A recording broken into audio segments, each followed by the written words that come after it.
Hello तो नमस्कार किसान भाइयों, आप सभी का स्वागत है फिर से एक बार हमारे इस चैनल में। हम आपके लिए किसान सम्मान निधि से संबंधित एक और नई योजना लेकर आए जो कि आपके लिए बहुत ही महत्वपूर्ण होने वाली है। और इस वीडियो में हम आपको बताएंगे कि अगर आप पात्र हैं तो आपको मिलेंगे 11वीं किस्त के पैसे। अगर आप अपात्र हैं तो आपको इस योजना से वंचित रह सकते हैं। यह सभी जानकारी आपको बताने से पहले आपसे रिक्वेस्ट है कि अगर आप हमारे चैनल पर नए हो सब्सक्राइब कीजिए और साथ ही बेल आइकन को प्रेस कीजिए ताकि आने वाली और भी इसी प्रकार की आपके लाभदायक वीडियो की नोटिफिकेशन आप तक पहुंच सके। चलिए दोस्तों, बढ़ते हैं अपनी खबर के ऊपर। किसान भाई आपको बता दें कि देश में किसानों के लिए केंद्र सरकार की ओर से योजना चलाई जा रही है। उनमें से एक है प्रधान किसान सम्मान निधि योजना। उसके तहत किसानों को सरकार की तरफ से 6 लाख रुपए की आर्थिक सहायता दी जाएगी। ये रकम 3 किस्तों में सीधे लाभार्थी के खाते में ट्रांसफर की जाएगी। अब आप सबको बता दें कि प्रधानमंत्री किसान सम्मान निधि योजना के तहत 10वीं किस्त का पैसा किसानों को दे दिया गया है।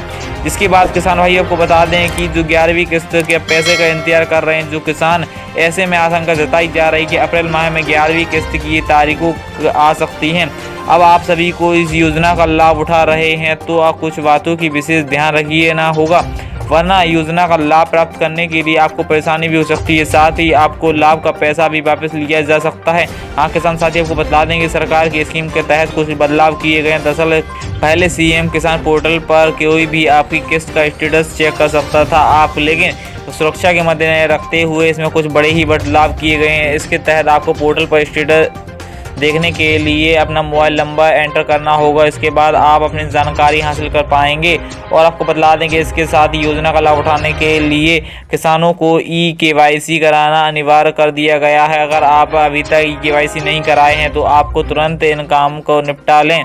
ऐसा नहीं करने पर आपको 11वीं किस्त का पैसा अटक सकता है। हाँ किसान साथियों को बता दें कि इसके अलावा यदि किसी किसान के PM किसान योजना के तहत रजिस्ट्रेशन के दौरान खुद के जुड़ी कोई भी गलती या फर्जी दस्तावेज लगाया गया है तो उसे भारी नुकसान झेलना भी पड़ सकता है।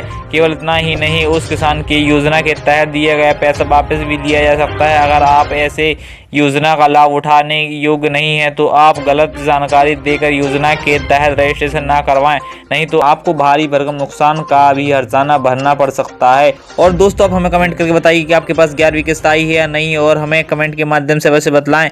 और साथ ही आप हमें कमेंट करके बतलाएं कि आप किस राज्य किस जिले से बिलोंग करते, ताकि हम आपको उस क्षेत्र से संबंधित और भी न्यू अपडेट्स की जानकारी आपको ला कर दें। और दोस्तों, अगर आप हमारे चैनल पर नए हो तो सब्सक्राइब करके जरूर जाइएगा, साथ ही बेल आइकन को प्रेस कीजिए ताकि इसी प्रकार की और आने वाली वीडियो की नोटिफिकेशन हम आपको पहुंचाने में समर्थ रहें। मिलते हैं आपसे वाली वीडियो में और नई जानकारी के साथ।